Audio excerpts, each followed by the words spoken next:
مشر دا وویل چې وروره دا خلک به جرګې راغواړي. دوی وایي فشار په شته چې ولسي جرګې به راغواړي. دوی به اول کار دا کوي ولسي جرګې، چونکې د ده نشاندهي دا وکړله او د ډېر ښه د جملتۍ پراخې کوي. نور ولس هم چې راوغواړي و هر علاقې ته نن دا مسله پېښه ده. زموږ په وطن کې 2 لکه ایکړه راټ شوي دي او 4 لکو ته کاغذان پراته دي. سبا دا مسله او چومیانو ته هم پېښه ده، دغه هم راټای شي، دا د نیګاندې ته هم پېښه ده، هغه هم راټای شي، دا جدي ته هغه تر پېښوره پورې دا رسي. دا ګردو دا مسلې پېښې دي او دا به دا ګرد ولس به راځي، د دې به مخنیوی کوي.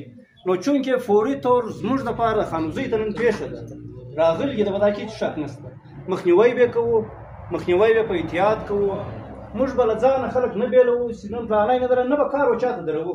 نن فلانی د پارټۍ نن نه دی راغلی ته ورته ودروو، بیا بل ورځ بیا قبایلي نه دی راغلی بیا ورته ولیاړو. په کار دی چې موږ په نن میټینګ کې دا اعلان وکړو. ډېر ښه دا سوشل میډیا او دا کوم اخباري بیانونه دا ډېر غټ اثر اچوي. دا داسې نه دي چې موږ ویل چې دا خو بس په اخبار کې بیان راغی.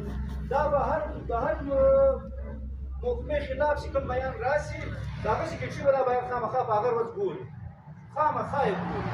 موږ ته سکرټري پورې دا خبره راسي نو به د هغه خوا که واقعي داسې یو مابین کې پیچیدګي کوله د دې به یو قسم یو دغه کژي.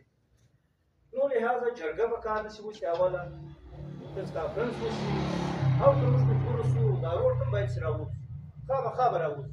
دا مسله به بل چا هم نه ده ښکاري. نو ستاسې کور به ده. ډېره مهرباني.